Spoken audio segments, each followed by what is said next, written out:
Caríssimos irmãos e irmãs,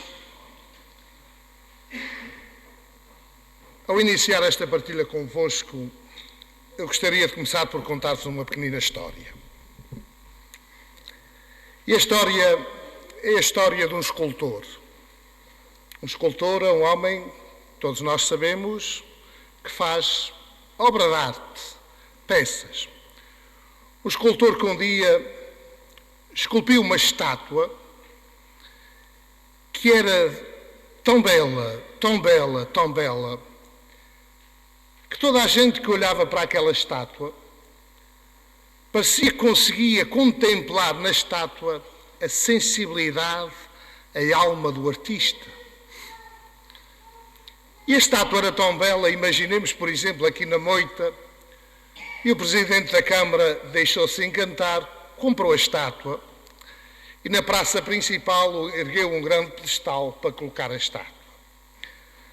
E a estátua torna-se o principal atrativo turístico da cidade, e a cidade prosperou porque vinha muita gente de muitos locais do mundo para contemplar a estátua. Os anos foram passando, com a chuva, a poluição, os pássaros, etc., a estátua foi ficando suja, foi perdendo a sua beleza inicial. E como já não estava tão bela, os turistas começaram-se a afastar. E então o Presidente da Câmara decidiu que era preciso limpar a estátua, restaurar a estátua, para voltar à sua beleza original. E foi ter com o artista. Só que o artista já era velho e respondeu-lhe, disse, olha, eu já não vejo bem, já me tremem as mãos, já não me dá a estátua. Mas eu tenho um discípulo, um jovem, que aprendeu comigo a arte e que trabalha muito bem, eu vou lá mandá-lo restaurar a estátua.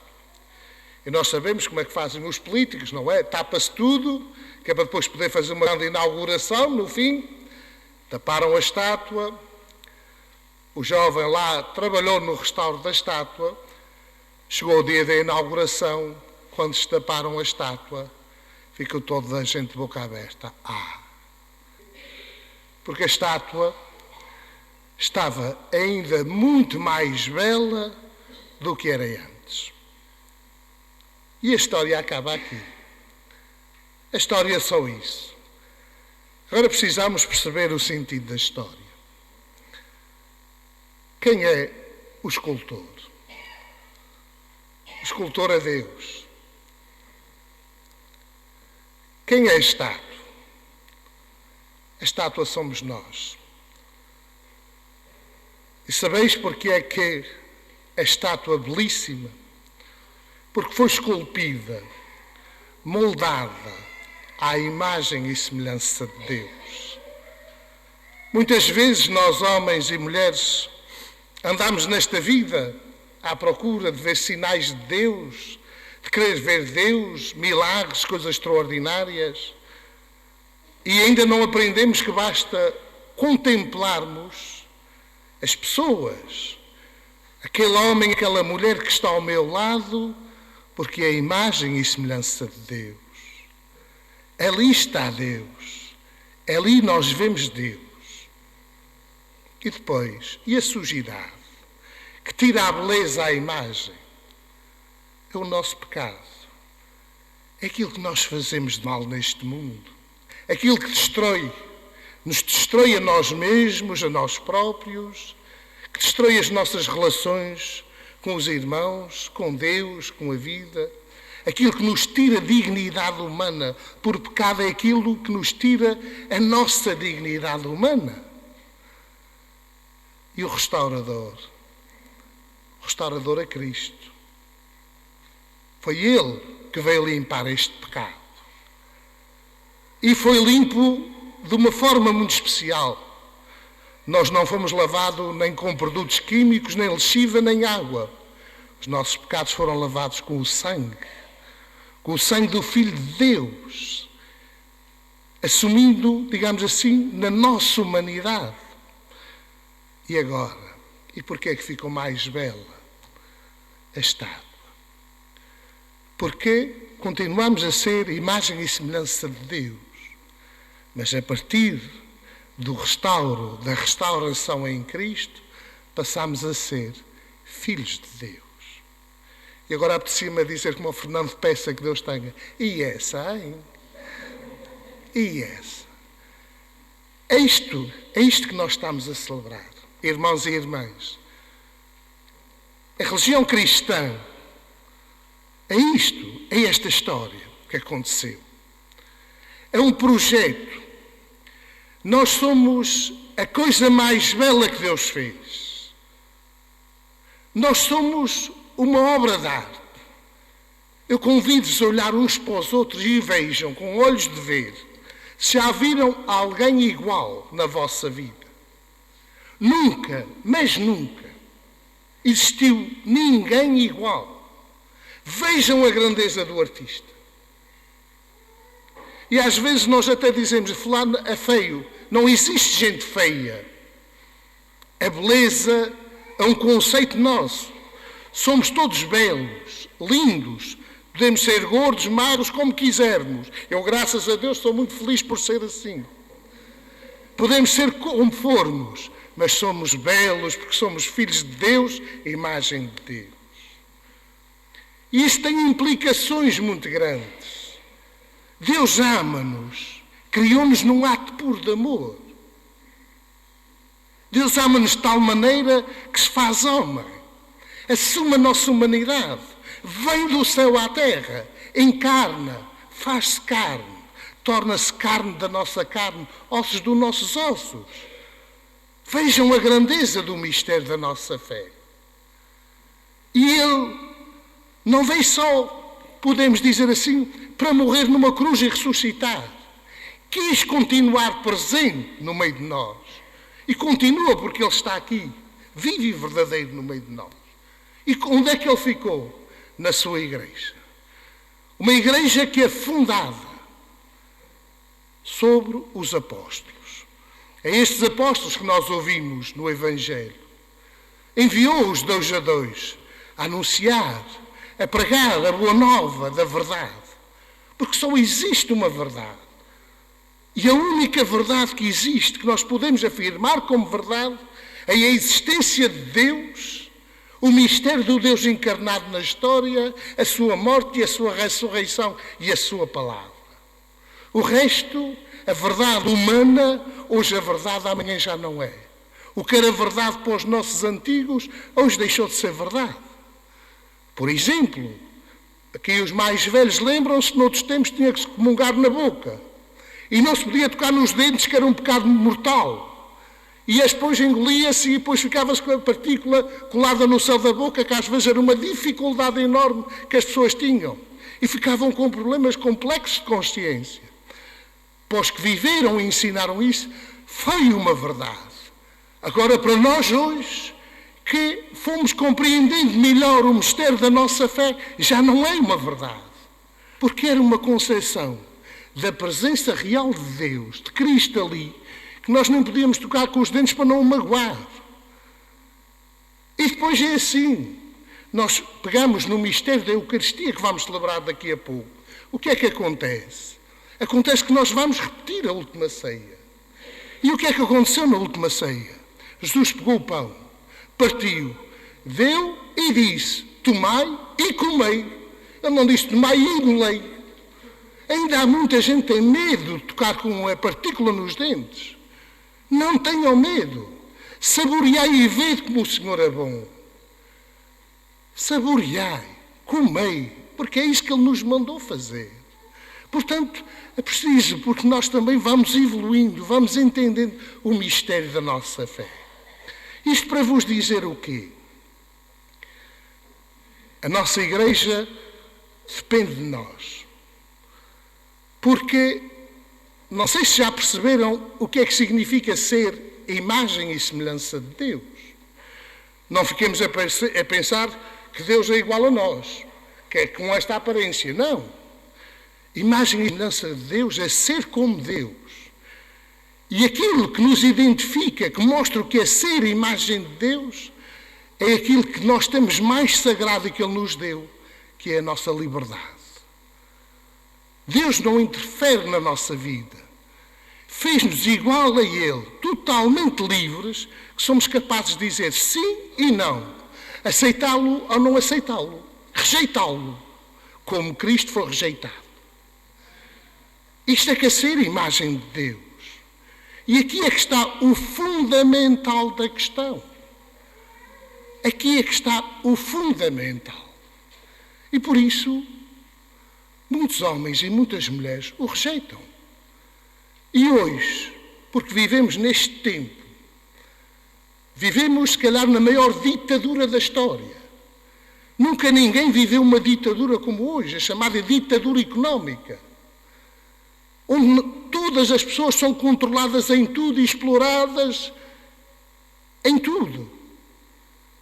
Nós perdemos a consciência disso e o fundamental, aquilo parece que o sonho da vida das pessoas, a realização pessoal, passa só por ter e ter e ter e mais bens materiais para viverem comodamente.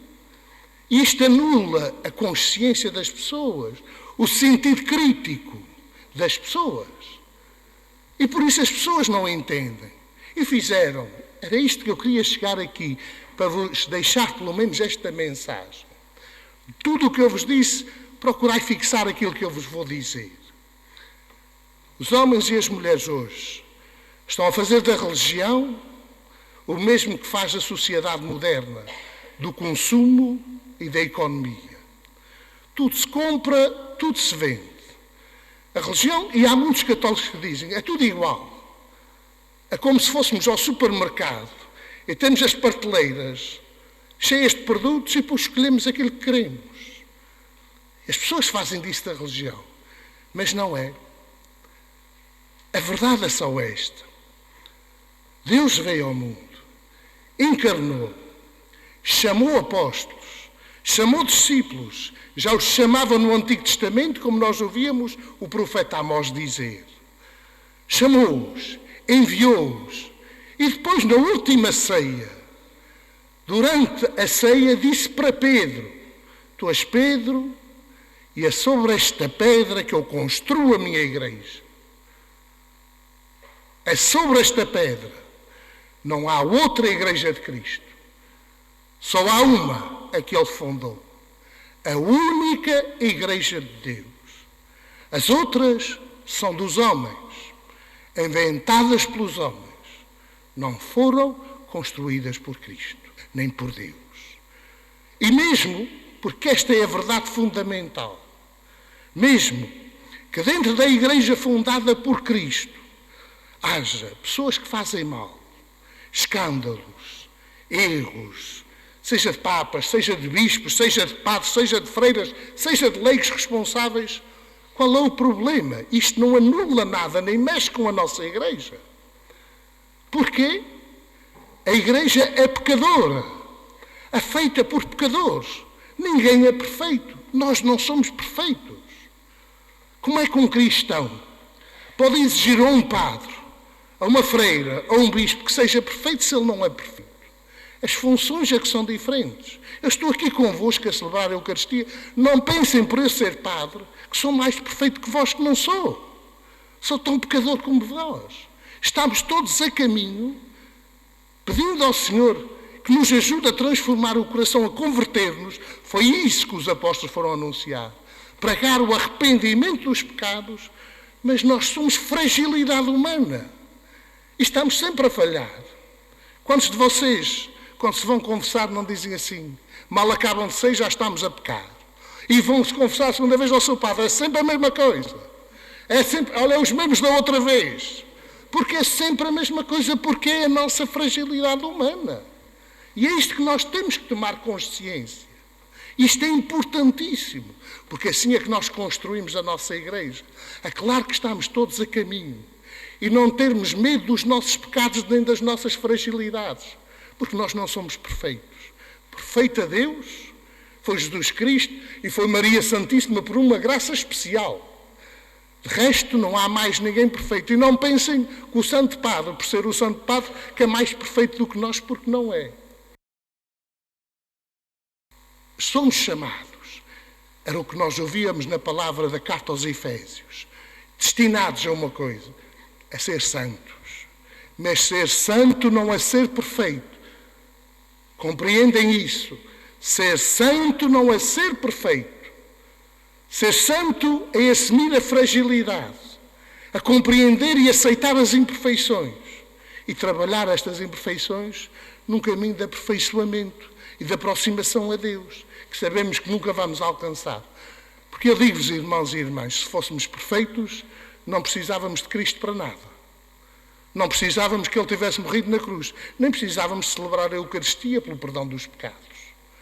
Portanto, irmãos, irmãs, vamos abrir o nosso coração ao mistério do nosso Deus. Vamos abrir o nosso coração ao mistério da Igreja. E vamos construir a Igreja, porque este mundo, o mundo em que nós vivemos, não tem sentido sem Deus.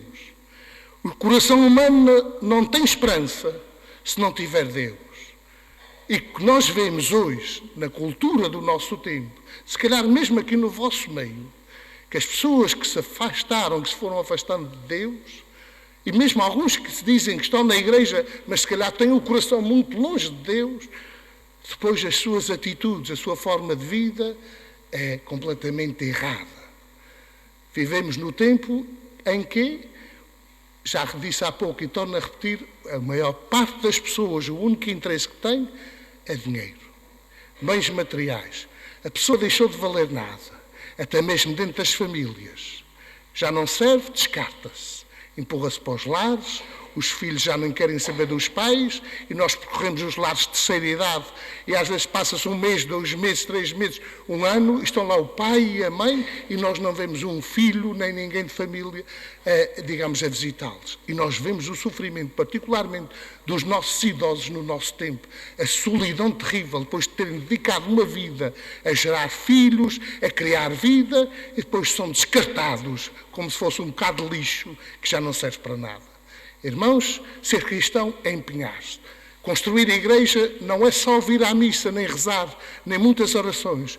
Construir a Igreja começa dentro da nossa casa, no nosso trabalho, vivendo e testemunhando, digamos assim, construindo um mundo novo, o mundo da paz, do amor, da solidariedade, onde o centro não é as coisas materiais, mas é cada pessoa, porque é filha de Deus e é a imagem e semelhança de Deus. Que assim seja.